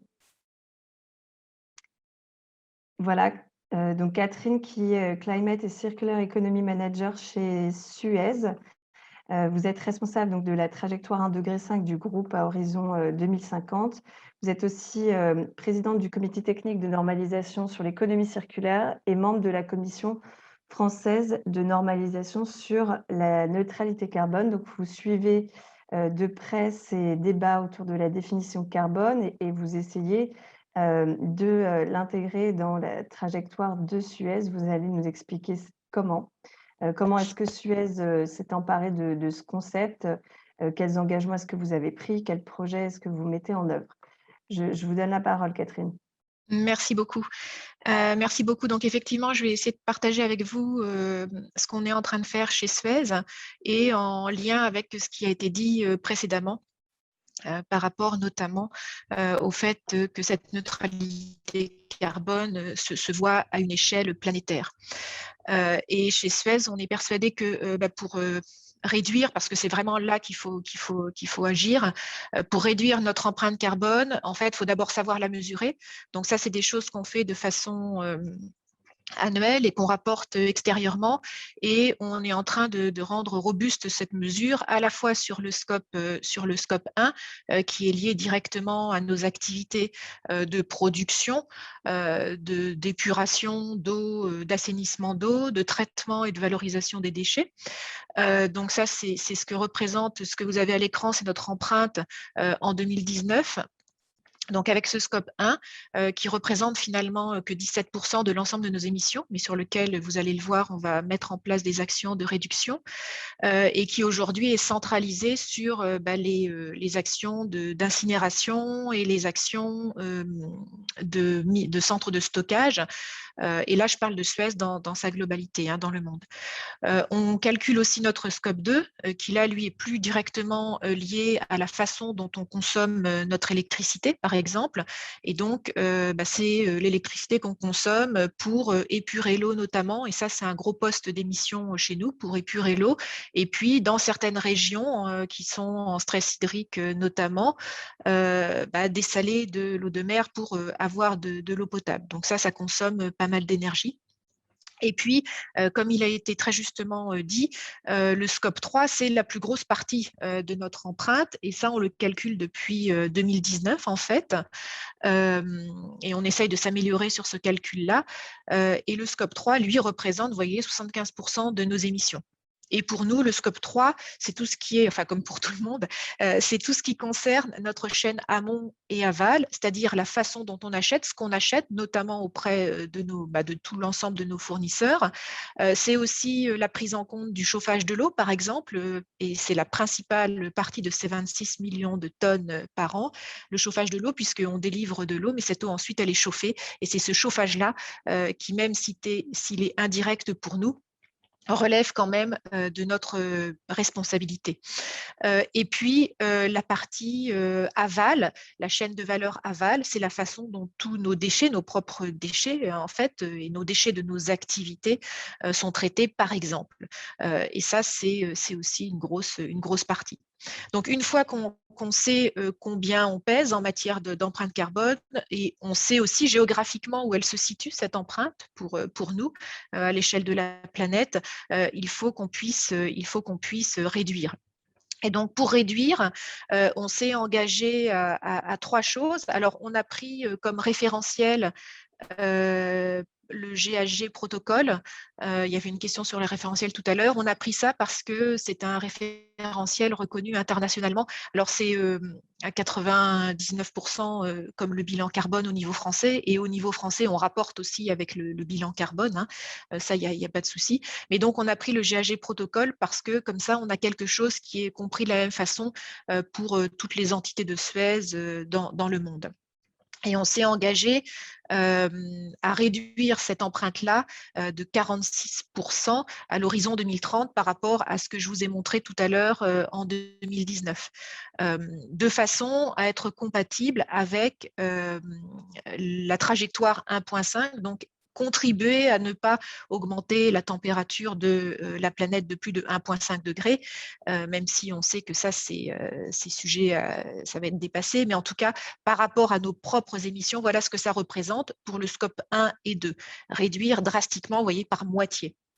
On s'est aussi engagé à réduire notre scope 3 de 14% d'ici à 2030. Alors, vous pourriez dire que ce n'est pas beaucoup par rapport au scope 1 et 2, et malgré tout, c'est les plus grosses émissions. C'est juste.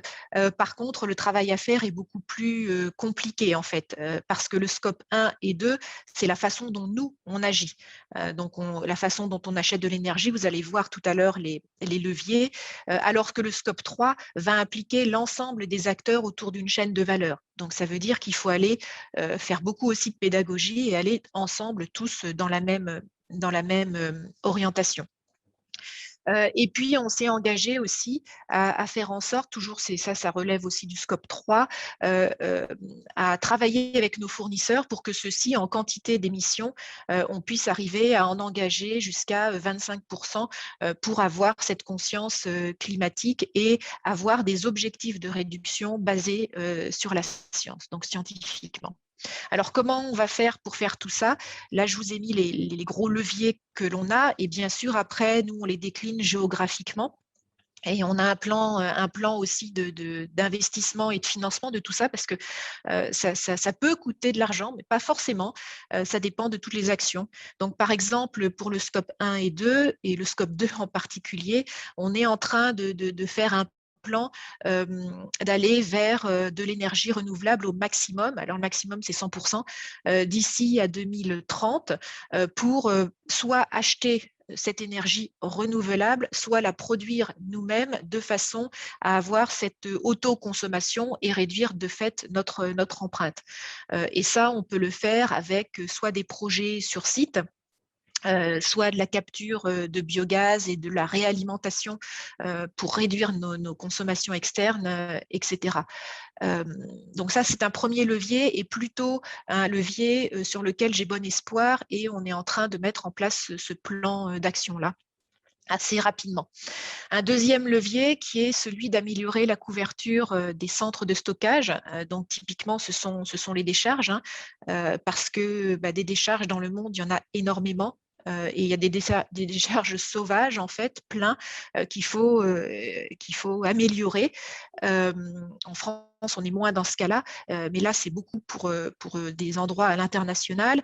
Et en fait, les couvrir pour éviter que les émissions, là, c'est surtout du CH4, n'aillent dans l'atmosphère, et puis surtout, finalement, récupérer le biogaz qui est issu de la dégradation de certains de ces déchets. Ensuite, on a un autre volet d'action qui est beaucoup plus limité par rapport aux deux autres en termes de montant, parce que les autres, on parle de plusieurs millions de tonnes de réduction de CO2 équivalent, alors que pour les véhicules, on est beaucoup moindre parce que ça, c'est la flotte de véhicules, finalement, elle est importante, mais largement moins impactante que pour les autres. Cependant, ce sont des actions qu'on est en train d'entreprendre. C'est aussi poussé par la réglementation et notamment en Europe. Donc la réglementation, pour moi, est aussi importante. On a parlé tout à l'heure des comportements des individus qui est extrêmement prégnant, mais la réglementation est aussi importante pour pousser et renforcer les choses pour qu'on puisse faire aussi quand il y a des fois des endroits où on fait pas de la même façon. Améliorer l'efficacité énergétique de l'ensemble de nos procédés, ça, finalement, ça va être pour améliorer les fonctionnements des pompes, des aérateurs, des bassins, des osmoseurs, etc., pour être capable de réduire leur consommation de fait énergétique et du coup l'empreinte carbone. Et puis la dernière technologie que je vous ai mise là est plutôt quelque chose pour du plus long terme, parce qu'on est encore en train de faire de l'innovation et de la recherche là-dessus. C'est du captage et stockage de carbone. Moi, je crois plus aussi, comme ce qui a été dit tout à l'heure, à la volonté et l'implication de chacun. C'est pour ça qu'en parallèle de tout ça, on fait plein de séances de fresques du climat, de fresques de l'environnement, de sensibilisation pour avoir au quotidien, par exemple, l'amélioration énergétique de nos procédés. Ça, ce sont pour les scopes 1 et 2. Et puis pour le scope 3, là, je vous ai dit, c'est beaucoup plus compliqué parce qu'on est sur une chaîne de valeur.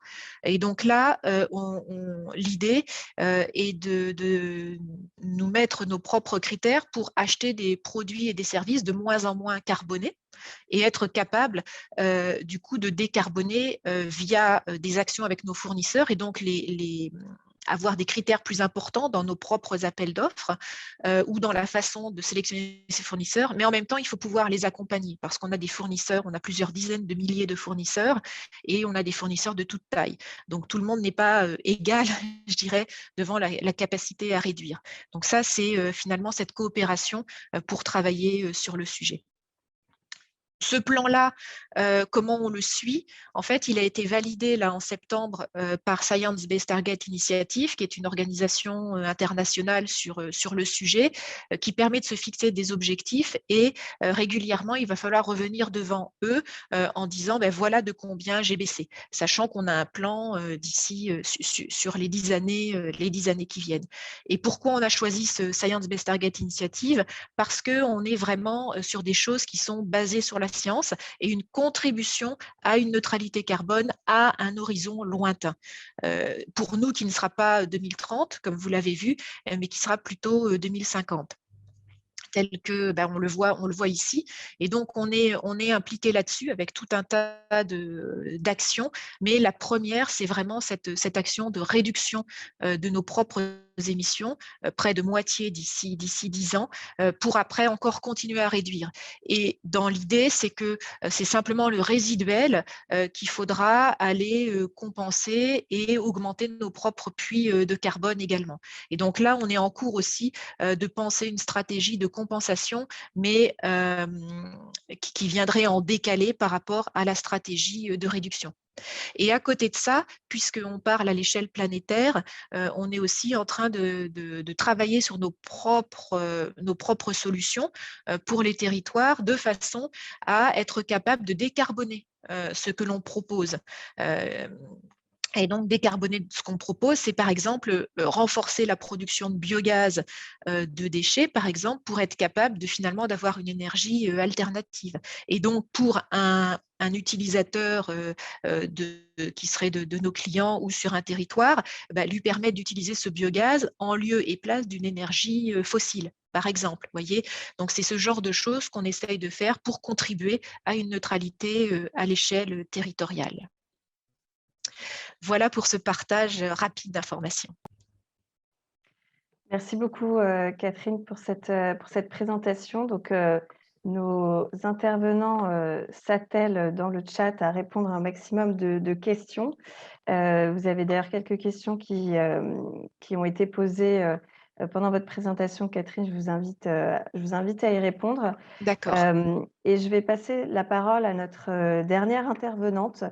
Donc, on avait à cœur de aussi donner la parole à une entreprise de plus petite taille, puisque c'est un enjeu évidemment qui les concerne également.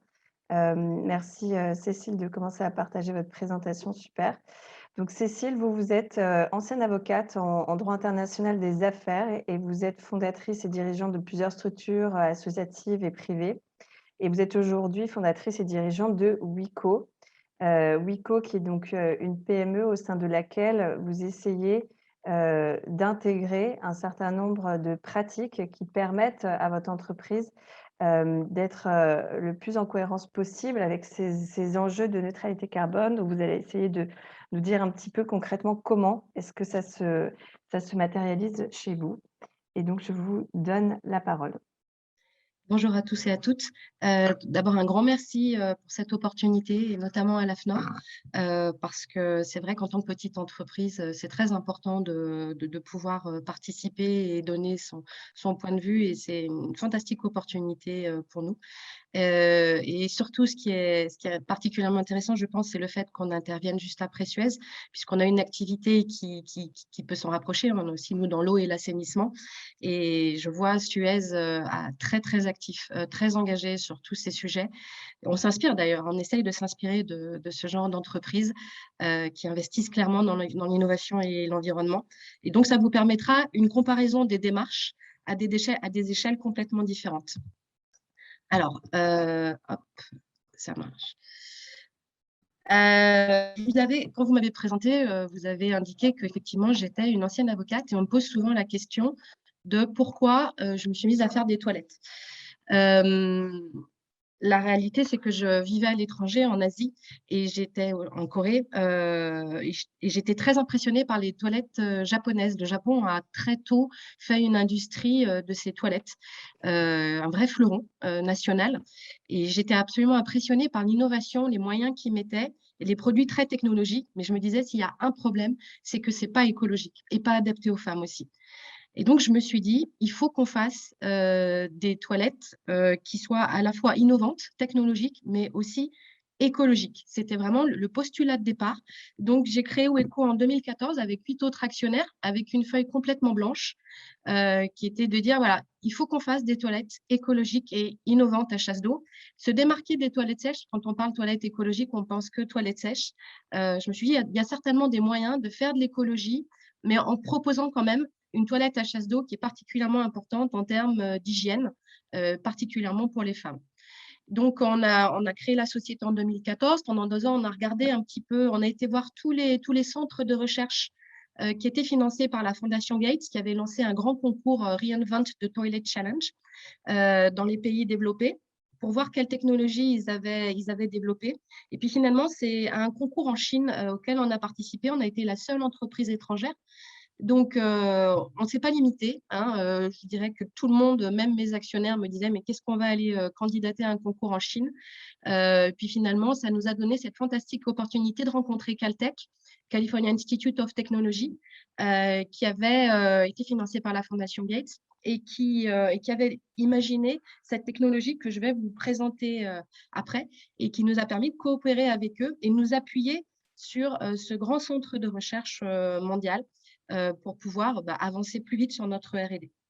Après, on a continué cette démarche de prix et de POC. En 2017, on a eu le prix PEXE de l'entreprise éco-innovante dans la catégorie gestion de l'eau, qui nous a donné une visibilité aussi. Et en 2018, on a démarré un co-développement avec Alstom, alors on n'y avait pas pensé au début. Moi, quand j'ai commencé la société, j'avais en tête de fournir des toilettes pour les villes et les sites touristiques. Je n'avais pas du tout pensé aux applications industrielles, et notamment au train. Puis c'est venu par quelqu'un de mon comité stratégique qui travaille chez Alstom, qui m'a dit « Viens voir, on a un besoin ». Alors que je n'aurais absolument pas imaginé qu'une telle grande entreprise puisse avoir un besoin et une volonté de travailler avec une toute petite entreprise comme nous. Et ça nous a apporté un appui énorme. Donc ça aussi, c'est une des clés que j'essaye de mettre en place dans la société, c'est toujours travailler avec des grands acteurs, grands centres de recherche, grandes entreprises. C'est pas évident, c'est sûr, c'est des différences de culture, mais ça nous apporte énormément pour avoir notamment cette démarche industrielle et normalisation. Je me suis dit, si on arrive à avoir des toilettes qui sont certifiées pour le ferroviaire, on pourra en faire à peu près partout. En 2019, on a commencé à avoir des prix européens et un prix de construction 21 sur l'infrastructure durable. Et puis, après, l'année dernière, on a eu, pareil, alors, gros concours qui nous aide énormément, c'est le PIA, Projet d'investissement d'avenir de l'ADEME, un concours Innove sur les villes durables qui nous permet de bénéficier d'une aide à 45% pour la R&D, le saut d'excellence de la Commission européenne et le prix de l'innovation de Water Europe qui vraiment reconnaît notre innovation comme étant majeure dans le domaine de l'eau et de l'assainissement. Cette année, je me suis dit qu'il fallait aller plus loin et devenir, parce qu'à notre échelle, qu'est-ce qu'on peut faire avec nos moyens? C'était devenir une entreprise à mission, c'est un nouveau statut qui nous permet d'afficher dès l'objet social qu'on veut avoir cet objectif environnemental d'économie d'eau au minimum de 50%. Ça ne coûte rien. Ça permet d'être suivi. On a un comité de suivi en interne, alors qu'on aurait pu se contenter d'avoir juste un référent. Mais j'ai voulu qu'on crée un comité avec des personnalités extérieures pour qu'on puisse véritablement se fixer des objectifs d'économie d'énergie et d'impact carbone, mais qu'on a, au bout de 2 ou 3 ans, je ne sais plus, on doit être accrédité par un organisme qui va certifier qu'on remplit bien nos missions et qu'on les suit bien. Donc ça, c'est quelque chose qu'on peut facilement mettre en place en tant que petite entreprise qui n'a pas de coût, mais je dirais que c'est la logique pour nous d'une démarche qu'on a eue dès la création. Et c'était bien l'objectif, comme je vous le disais en introduction, dès le départ, d'intégrer cette démarche écologie qui me semblait fondamentale. Donc, ça s'est fait assez naturellement pour nous de devenir entreprise à mission. Alors, qu'est-ce qu'on fait? On fait des toilettes durables, écologiques, hors raccordement, hors réseau, par une technologie en circuit fermé qui est très innovante, qui consiste à combiner un traitement biologique et un traitement par électrolyse. L'électrolyse qui tue et détruit tous les virus et pathogènes et clarifie l'eau. et qui nous permet donc d'avoir une eau claire et traitée. On se réfère à la norme haute baignade pour la qualité de l'eau. Et donc, c'est la même eau qui est traitée et recirculée, qui sert pour les chasses, ce qui veut dire qu'on ne gaspille plus d'eau pour les chasses. Et ce qui veut dire qu'on a des toilettes autonomes, non raccordées au réseau, un peu comme une mini-station de traitement et d'épuration. Donc, l'innovation, elle consiste dans le fait d'avoir combiné ces deux traitements qui, normalement, sont par nature antagonistes, puisque l'électrolyse produit du chlore, qui va donc perturber ensuite le travail des bactéries. Donc, on travaille avec plusieurs centres de recherche à développer cette innovation et on a déposé des brevets.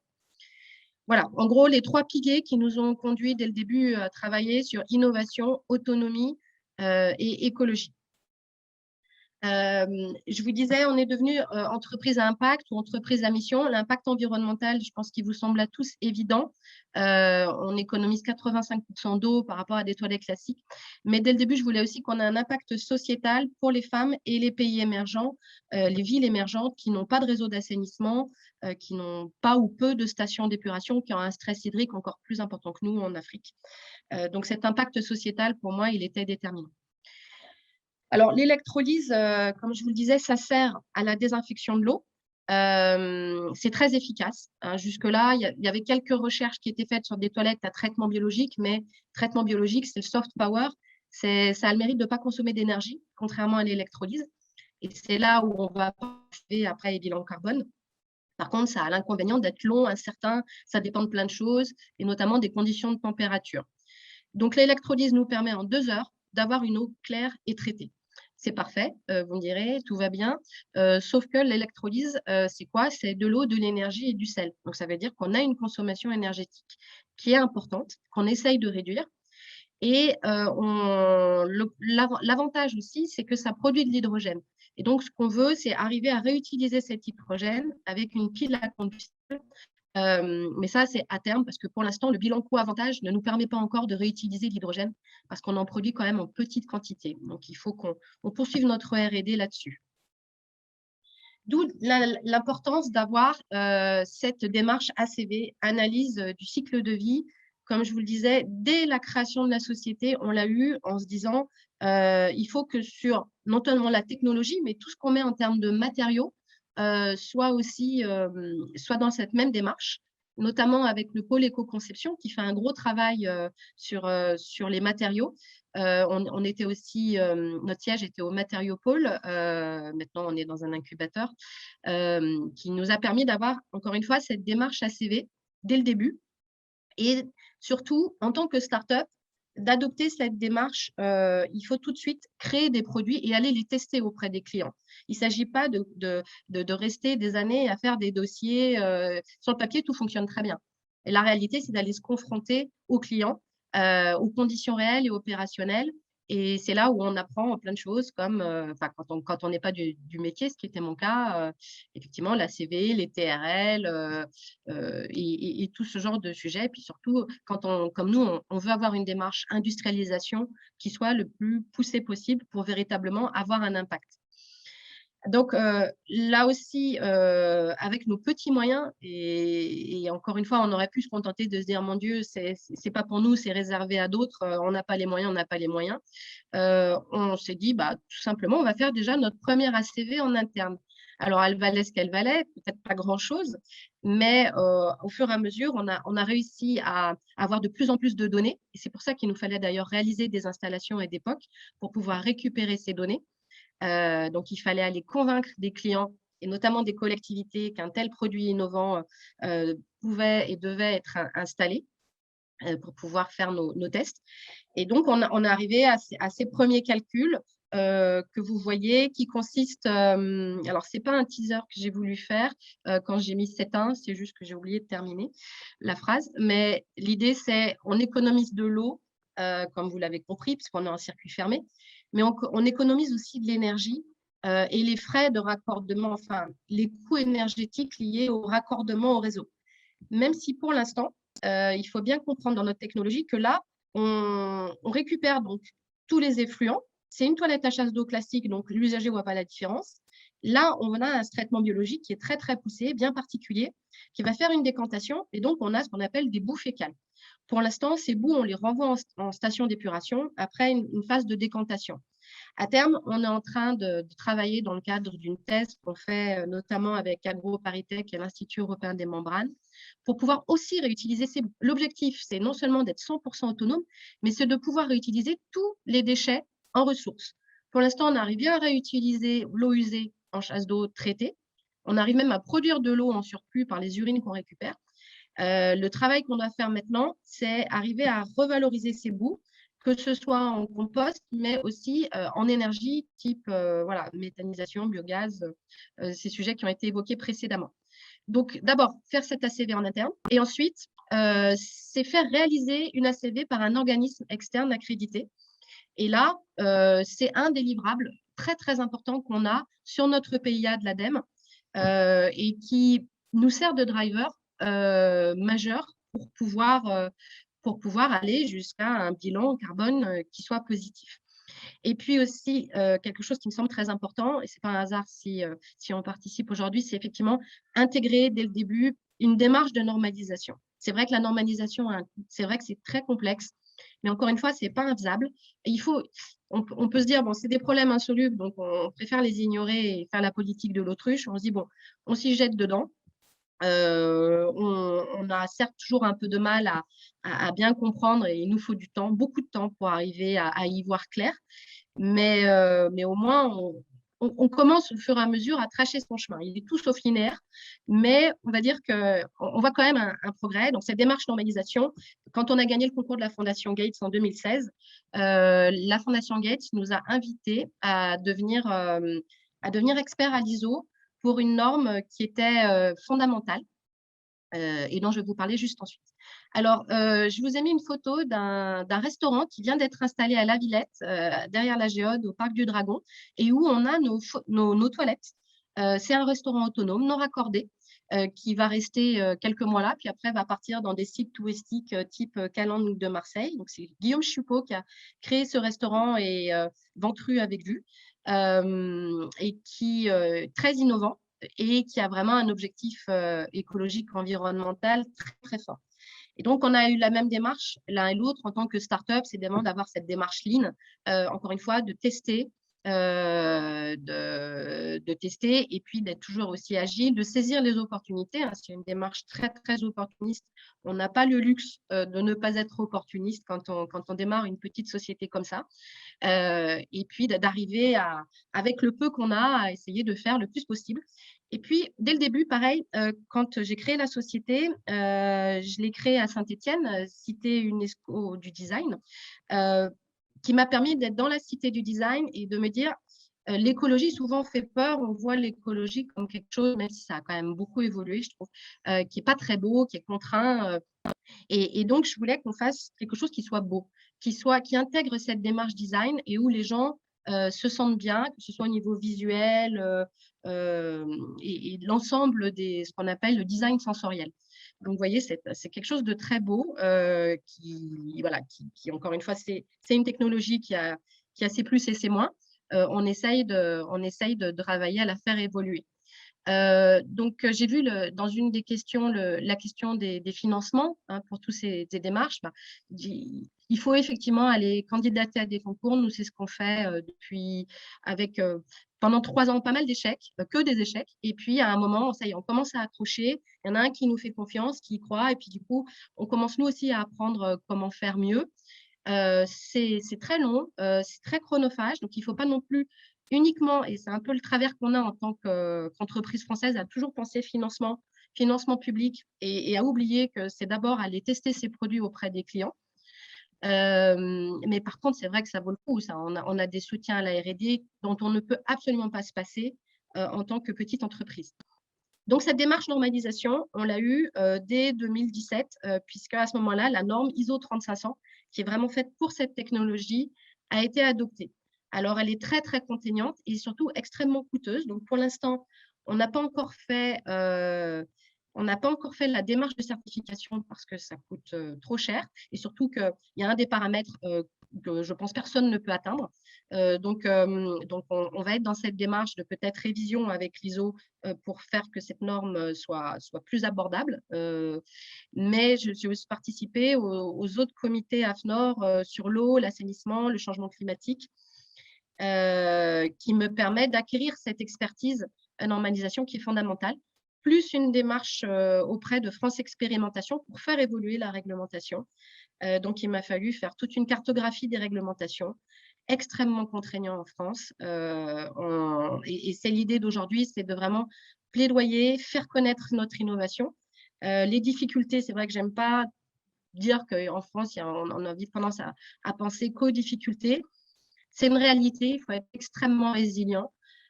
Mais en même temps, il faut, je pense, il faut aller discuter avec les autorités. Ça peut être très décourageant parce qu'on entend que non, c'est pas possible, non, c'est pas possible. Hier encore, j'ai eu une réponse qui me disait bah non, je suis désolée, au vu de la réglementation actuelle, la technologie n'est pas forcément comment dire, applicable.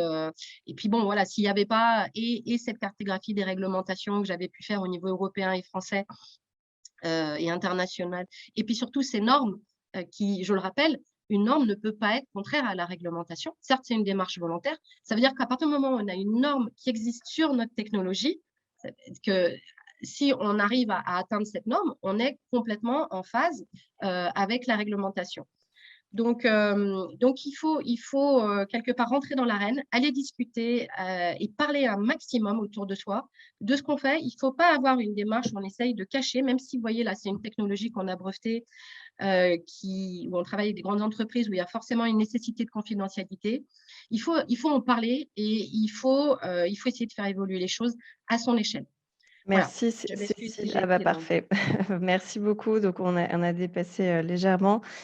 On termine du coup cette matinée donc avec ce message que l'innovation est aussi au cœur de ces problématiques de neutralité carbone, que l'ensemble des acteurs, qu'ils soient publics ou privés, petits ou grands, peuvent et doivent contribuer, qu'il existe des solutions, qu'il existe des financements et que donc tout le monde est invité à contribuer à ces enjeux-là.